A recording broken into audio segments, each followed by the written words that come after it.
سلامونه ملګرو د فلسطین لانجه تاریخي سیاسي کلتوري حقیقتونو په رڼا کې لیک مولانا خانزیب صاحب دا لیک تر لومړۍ برخه 2 کال وړاندې ما په اسرائیل د حماس د برید په سبا لا کړې وه.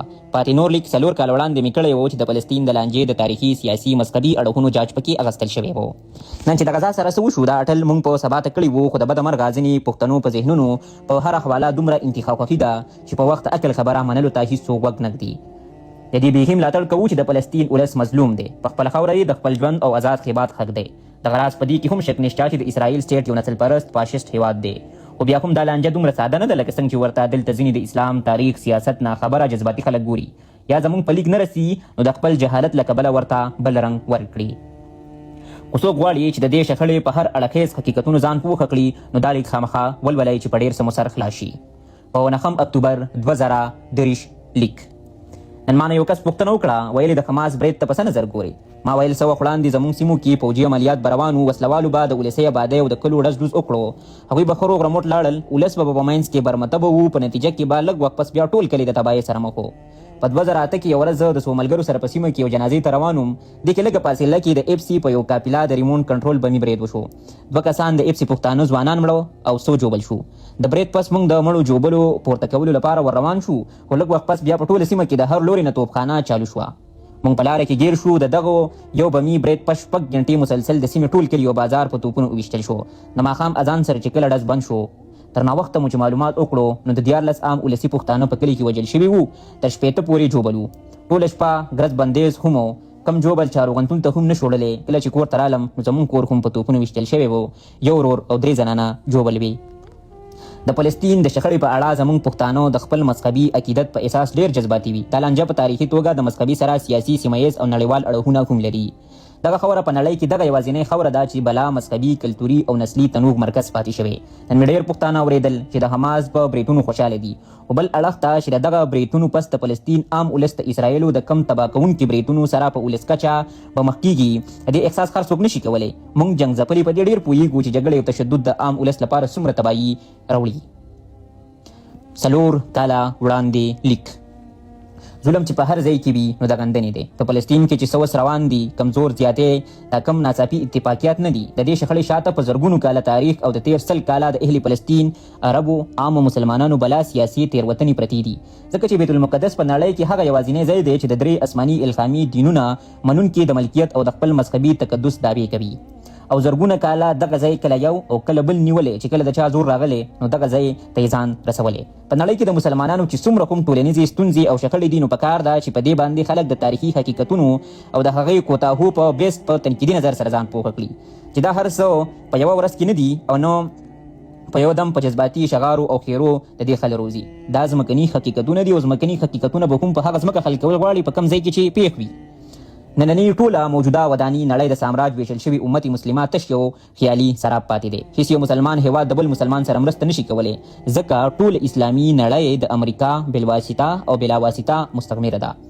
د نړۍ په سر هر مذهب په خپل وخت د امن او انسانیت خواخوږي غوره کړي، خو څه وخت پس د مذهب منونکو د خلکو د وینو تویولو لپاره بډې راولي دي. هم دغه راز په بیت المقدس کې هم د کم پیغمبر په وخت کې هم مینه نه ده توی کړې شوې، بلکې وروستو دغه عمل خلکو ترسره کړی. حضرت ابراهیم علیه السلام چې کله 2000 قبل مسیح زمانه کې د عراق نه شام ته کډه یوړله، یو زوی حضرت اسماعیل علیه السلام په مکه کې تېره کړو، دا بل زوی حضرت عیسی علیه السلام په فلسطین کې تېره کړو. عیسی علیه السلام زوی یعقوب و چې لقب په قرآن کې اسرائیل یاد شوی. اسرائیل عبراني طور د معنی دا د خدای بنده. یهود هم د یعقوب علیه السلام په نسل کې دي، وروسته د موسی علیه السلام نه پس په یهودو سره پاتې شوي. د بیت المقدس جومات هم د بني اسرائیلو پیغمبر حضرت داود علیه السلام او د هغه زوی سلیمان علیه السلام په 1000 قبل مسیح کې جوړ کړی و. حضرت داود علیه السلام 33 کاله او حضرت سلیمان علیه السلام 40 کاله بادشاهي کړې وه.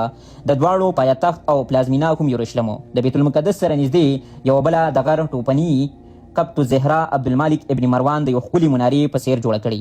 یهود د دغې ټوپنې هم ورانول غواړي او هم دغه ځای کې د ټولو ډېرو پیغمبرانو مقدس ځای هم دی چې په هیکل سلیماني یادیږي. خو مولانا سیف الرحمن سیوهاري وایي چې هیکل کومه ځانګړې وداني نه ده، بلکې هم د بیت المقدس وداني هیکل سلیماني ده. خو یهود دغه خبره نه مني او هغوی وایي چې په هیکل سلیماني کې تابوت سکینه خښکړې شوي چې د جومات وداني هغې په دغه هیکل جوړه ګڼي. خو په تاریخي توګه دا خبره د یهودو کمزوري ده. د اوسني یهودي سټیټ هڅه دا ده چې د بیت المقدس تاریخي مذهبي ارزښت مسلمانانو د یرې ختم کړي او دغه هیکل بیا خپل نړیواله قبله وګرځوي. حضرت موسی علیه السلام هم د بیت المقدس په خوا کې خښ دی او نور ډیر ستر پیغمبران هم، ځکه فلسطین ته د پیغمبرانو ځمکه ویل شي. عیسایان هم یروشلم ته مسخري عقیدت لري، د خپل زور تل د مسلمانانو په ضد د یهودو په مرسته کې کارولې. نن هم د عیسایانو کرکې د دې شخړې شاته د یهودو سره د ډاډ او د مرستې په توګه دي. نصاري وایي چې زموږ پیغمبر حضرت عیسی هم د یروشلم په خوا کې په رام الله کې 2000 کاله پخوا زیږېدلی و او د هغې په عقیده هم دغلته یهودو مصلوب په سولی کړی و او بیا ژوندی کړی شوی او اسمان ته جګ کړی شوی. مسلمانان دا دعوه لري چې اسلام د ټولو الهامي دینونو میراث دی. محمد صلی الله علیه وسلم هم د حضرت ابراهیم علیه السلام په زوزاد کې دی. پیغمبر علیه السلام په شپه د معراج ټولو پیغمبرانو ته دلته امامت کړی، هم د بیت المقدس ته جومات نه معراج ته تللی، هم دغه راز په مکه کې او د هجرت نه 14 میاشتې پس هم د مسلمانانو لومړۍ قبله پاتې شوي. د عمر فاروق په زمانه 15 هجري کې فلسطین مسلمانانو د عیسایانو نه ونیولو او د هغه وخت ایلیا ښار کوټې د نیولو پرته د وینې تویولو لپاره حضرت عمر فاروق په خپله بیت المقدس ته رالی او د یو تړون لاندې مسلمانانو ته بغیر د جنگ جګړې وسپارل شو. شاید چې دا په تاریخ کې لومړی ځل و چې د بیت المقدس نیول بغیر د وینې بهېدو وشو. څه وخت پس عیسایانو بیت المقدس بیا ونیولو. په 12مه عیسوي پیړۍ کې د صلیبي جګړې په وخت صلاح الدین ایوبي په 1180 کې ونیولو. څه وخت پس یو ځل بیا بیت المقدس د مسیحیانو لاس ته ورغلی. په 14مه عیسوي پیړۍ کې عثماني باچا سلطان سلیمي اول 1514 په وخت کې یورشلم ونیول شو او د 1919 پورې فلسطین د سلطنت عثمانیه لاندې و. کله چې سلطنت عثمانیه مات شو نو فلسطین پیرنګیان ونیولو او په لومړي ځل هغوی د یهودو سره د یو پټ تړون لاندې په راتلونکي کې په فلسطین کې د یو آزاد اسرائیلي ریاست جمنه وکړه. دغه جمنه په تاریخ کې په اعلان بالپور سره یادېږي. په 1919 کې په فلسطین کې پک 50,000 یهودو د دغه وخت نه د نړۍ ټولو یهودو د خپل ریاست لپاره کار شروع کړو. خپلې پیسې ورته وقف کړې. د فلسطینیانو نه یې په پیسو ځمکې اخیستل پیل کړل. د هټلر د وژنو نه پس تر 1940 پورې 10 لاکه یهود د نړۍ نه فلسطین ته راغلل. په 1948 کې اقوام متحده د یهودي ریاست منلو پریکړه اعلان وکړو. په فلسطین کې عربو جګړه شروع کړه او په 6 ورځو کې عربو ماتې وخوړو، ځکه دا اردن د اوسني باچا نیکو شاه عبدالله د یهودو ایجنټو او ورسره په لارو. د دغه جګړې نه پس اسرائیل خپل مادي قوت ته وده ورکړه، ځکه چې د هغوی باور و چې کو پوځي ځواک او مادي زور مونوي دلته نشو ټینګېدلی. د ټولې نړۍ نه یهود رامات شو. هر اسرائیلي ته پوځي روزنه لازم کړی شوه. په 1980 کې بیا عربي هیوادونو د شام پورې جګړه شروع کړه خو دا ځل په 15 ورځو کې د اسرائیلو نه ماتې وخوړه. اسرائیلو نوره ځمکه د صحرایي سینا او د جولان د غرونو پورې ونیوله. دغه وخت کې په کال 1988 یاسر عرفات را پیدا شو.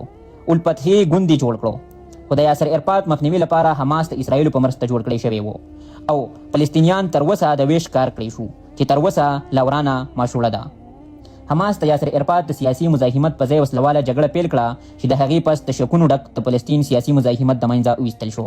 په 1991 کې په سپین میډرډ کې یاسر عرفات اسرائیلي رسمه ومنلو خو تاوتریخوالی بیا هم کم نشو چې په نتیجه کې څو کاله پس یاسر عرفات ته زخر ورکړی شو او اوسني محمود عباس چې په ابو مأذن یادیږي د اسرائیلو د ګوډاګي په نامه یادیږي په څوکۍ 3 کاله کېناستو خو 14 کاله وشو چې اوس هم بغیر د ټاکنو په څوکۍ پسې کلک انښتی او ښه خوشحاله دی.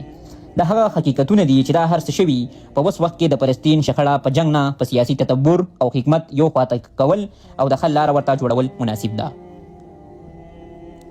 د فلسطینیانو د وسنی نسل چې د لیلی خالد نه تر اوسه ښه مړانه کوي خو دا وخت او تاریخ جبر لکه د پښتنو په شان د مرۍ نه ښکېل کړي خو خپلې صفوي او د عربو او د عامو مسلمانانو بېخوندي هم د تاریخ برخه دي. خو دا وسنی نسل په 1919 کې وی چې کله د سلطنت عثمانیه د سقوط نه پس دا سیمه پیرنګیان ونیوله او لکه د پښتنو د خاورې دغه یو ریاست په وړو وړو ټوټو کې وویشلو او د تل لپاره یې د ځان متاز کړل او بیا یې مشرانو په یهودو خپلې ځمکې خرڅولې او د باچا خان بابا د وینا تر مخه د امام مهدي په ډاډې ډډې وښلې وې. په 1948 او په 1960 کې هم دغه عرب اوده وو چې کله لوی جنګ جوړ شو خو پایله یې د عربو په ماتې تمامه شوه. په اوس وخت کې په اسرائیل کې 60 لاکه خالص یهود اوسي، 100 لاکه پکې عرب او نور خلک دي چې د اسرائیل په ریاست کې دننه راغلي او ډیر شړل شوي هم دي. د عربو په خبره په 23 عربي هیوادونو کې په اوس وخت کې 145 کروڑه عرب مسلمانان اوسي.